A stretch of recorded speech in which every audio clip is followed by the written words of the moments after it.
एक कामचोर बहू को जानता हूँ। वह आधुनिक परिवेश में पढ़ी लिखी थी, धनाढ्य परिवार में पली पुसी थी।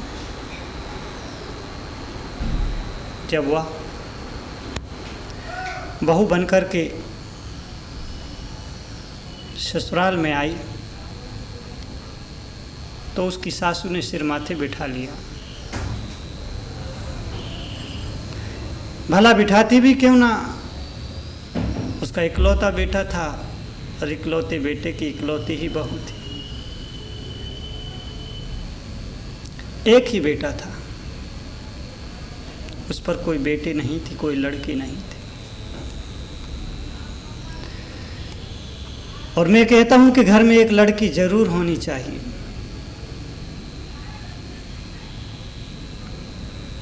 कुछ लोग गर्व करते हैं, अहंकार करते हैं कि हम पे तो एक भी लड़की नहीं है, इसलिए हमें सिर झुकाना नहीं पड़ेगा, किसी के सामने हाथ फैलाना नहीं पड़ेगा। ध्यान रखना, जिस आदमी पे एक भी लड़की नहीं है, समझ लेना उसके पास दिल भी नहीं है। जिस आदमी पर एक भी लड़की नहीं है, समझ लेना उस आदमी के पास दिल भी नहीं है, उस आदमी के पास हृदय नहीं है, उसके हृदय में अहंकार है। लड़की अच्छे अच्छे आदमी के अहंकार को तोड़ दिया करती है।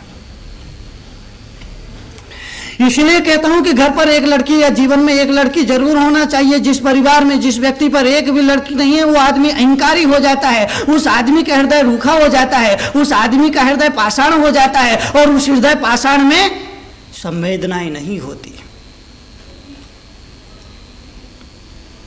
एक आदमी ने आकर के कहा, उसने बोला, पूछा, मैंने कहा भाई बात क्या है, क्या वजह है, बहुत उदास हो, बहुत निराश हो।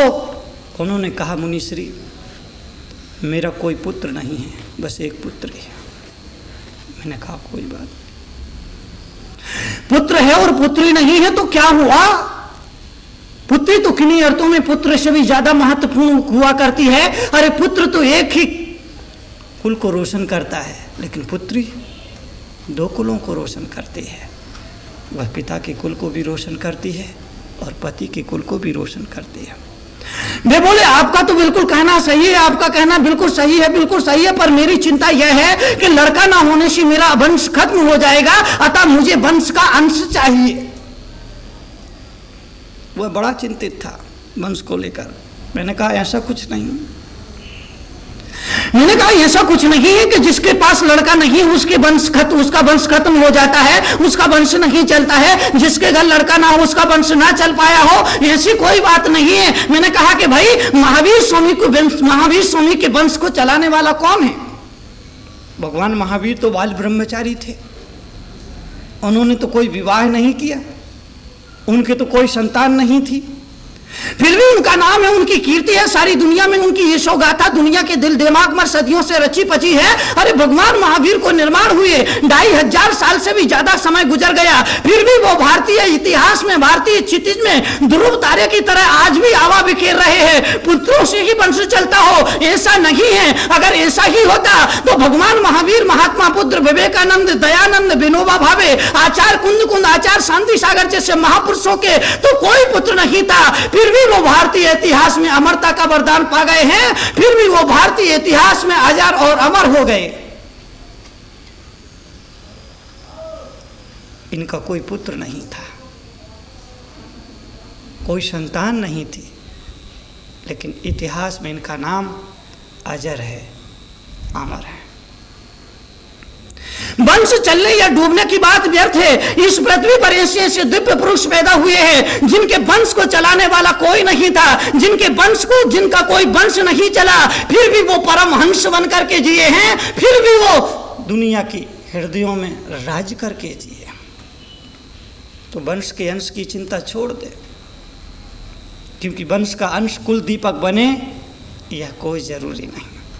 अगर पुत्र है तो ठीक है, बहुत अच्छी बात है, पुण्य का उदय है, सौभाग्य का विषय है। लेकिन अगर देह योग से अगर आपके घर 2 पुत्री हैं, पुत्र नहीं है, तो बहुत ज्यादा चिंता करने की जरूरत नहीं है, बहुत ज्यादा परेशान होने की जरूरत नहीं है। उस पुत्री में ही पुत्र के दर्शन करने की भावना करिए, उस पुत्र को, पुत्री को ही पुत्र मानकर जीने की साधना जीवन में अपना लीजिए, तो जीवन में आनंद बढ़ जाएगा, जीवन में खुशी बढ़ जाएगी। वंश का अंश कुल दीपक बने यह जरूरी नहीं है, वह कुल अंगार भी बन सकता है। वंश का अंश परमहंस बने यह कोई जरूरी नहीं है, वह कंस भी बन सकता है। पुत्र ना हो तो ये दुख हुआ करता है, और अगर पुत्र कुपुत्र हो जाए तो 1000 दुख हो जाया करते हैं, 1000 दुख जीवन में छा जाया करते हैं। तुम्हें याद होगा धृतराष्ट्र के 100 पुत्र थे, लेकिन धृतराष्ट्र के उन 100 पुत्रों ने अपनी पूर्वजों का कौन सा हित साधा?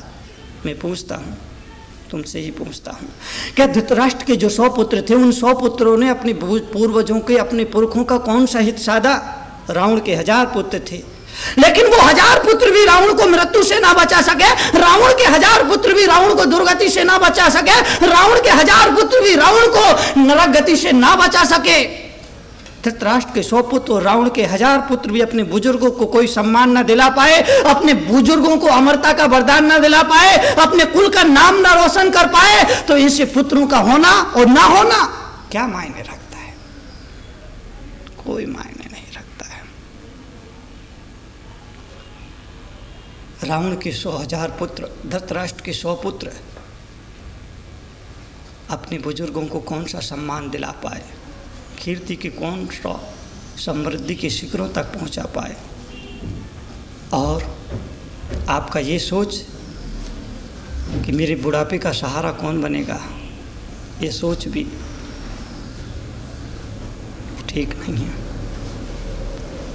तुम्हारे घर लड़का नहीं है तो आंसू बहाने की जरूरत नहीं, अपने बेटे ही में, अपनी बेटी में ही, अपनी बेटी में ही बेटे के दर्शन करने की आदत डालना सीखे, क्योंकि लड़की में भी माँ बाप का उतना ही अंश होता है जितना एक पुत्र में होता है। लड़का वंश का नाम रोशन करेगा, बुढ़ापे का सहारा बनेगा। लड़की पराई अमानत है जिसकी शादी में दहेज देना पड़ेगा। इस तरह के स्वार्थपूर्ण और व्यवसायिक विचार अपने दिल से निकाल फेंकना चाहिए, अपने मस्तिष्क से उतार फेंकना चाहिए।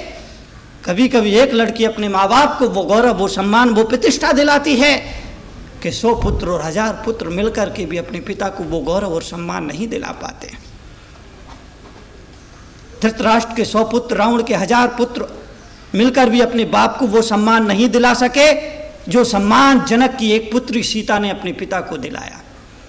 जनक की इकलौती बेटी थी, जनक की एक ही पुत्री थी सीता, और उस सीता ने अपने पिता को वो सम्मान दुनिया में दिलाया है, वो आदर दुनिया में दिलाया है कि 1000 और सैकड़ों पुत्र मिलकर के भी वो सम्मान, वो आदर, वो प्रतिष्ठा, वो कीर्ति, वो यशोगाथा अपने पिता और अपने माता को नहीं दिला पाते हैं। जो सम्मान, जो आदर